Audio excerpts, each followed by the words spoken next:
It's time I come clean with you all.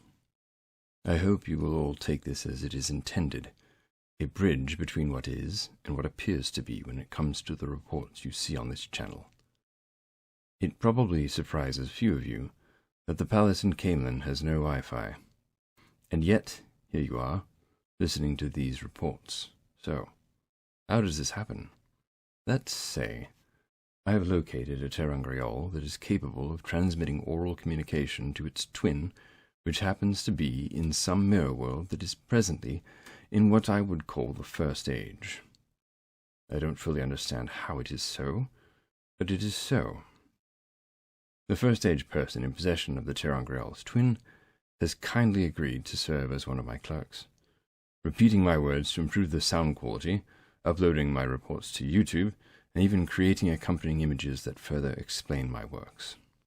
When he delivers my words, he makes an attempt to be true to their origins and imitates my Mandarin accent. He generally does well from what I gather, but many of you can probably tell it is not authentic.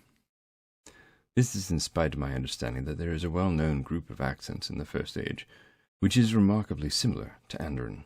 Now, I could lie to you and say that my First Age clerk is in fact British, and chide you for judging how he talks so harshly.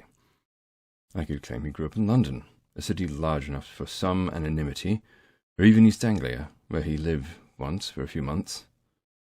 But I won't. That's because he speaks American. Yes, as many of you have likely long suspected, this is me. I figure keeping the Mandarin accent strengthens the fourth wall a bit, helping you, the viewer, suspend disbelief a little more. It just doesn't have the same feel when I make a report to Her Majesty in this voice. And even if I'm not the second clerk himself from the Third Age, you may refer to me as being the clerk from Tyrion Trecand, or even as Tyrion Trecand we speak with the same voice. As long as you don't confuse him with that Westerosi character. They're quite different, you know, as recognized by the Westerosi Tyrion Lannister himself due to their very different life experiences in vastly different worlds. If you don't believe that, read the short story Trial of Seven by George R. R. Martin. Many describe it as Martin's fan fiction about the Wheel of Time. Why an in-world perspective?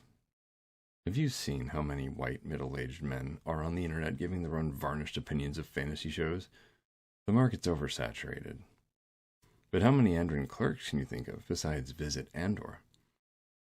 And yet, I would like to participate in live reactions and discussions. But I know myself. I know that I can't consistently fake a British accent for hours on end without making embarrassing mistakes. Oh, and while I'm completely out of character, please visit my Patreon linked in my channel description. This goes directly toward the equipment, hardware, software, and time necessary to create these videos. Your patronage there, or patronage, as it were, is greatly appreciated. As of now, my channel is not and might never be monetized. This is because my most successful videos are copyright claimed, and indeed, an entire video category that was one of the origins for this channel, which I greatly enjoy making, are often unavoidably copyright claimed, despite my many efforts otherwise. Perhaps someday, if I get enough viewing hours on my newer videos which are not copyright claimed, I might.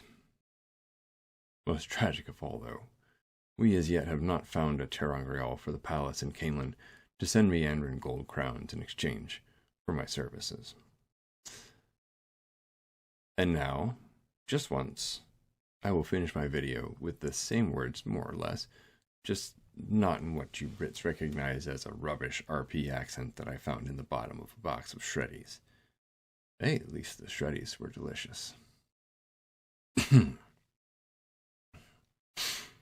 Fans of the Westlands, the Isle Waste, and other sundry lands, if you find the reports I produce to be enjoyable, like, subscribe, and become a Patreon member. Until Tyrion's next report.